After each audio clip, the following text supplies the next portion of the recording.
शिवादादा जेवण झाले का नाही? निलेश दादा म्हणतात ते. शिवादादा जेवण झाले का नाही? तुझ्या नावाने आगीने एक फेक तयार आयडी फेक तयार केली.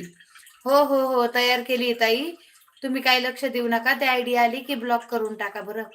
आयडी केली एकाने कुणी केली आहे ते रुपेश गायकवाड म्हणून आहे बघा. त्यांनी आयडी केलेली आहे तयार. तर ती आली तुमच्या लाईव्हला तर ब्लॉक करून टाका ताई. कोण हो आजोबा काय म्हणता शिवा दादा?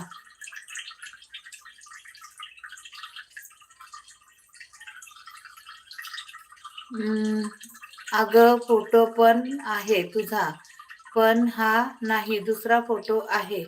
हो हो बरोबर आहे. आता फेक आयडी केली बघा. 4 दिवस झाले. आज तेच डोकं लावून लावून माझं डोकं दुखायला लागलं बघा अक्षरशः. कोणीतरी फेक आयडी केली आहे. सारखं आय लव्ह यू म्हणतात ते बघा.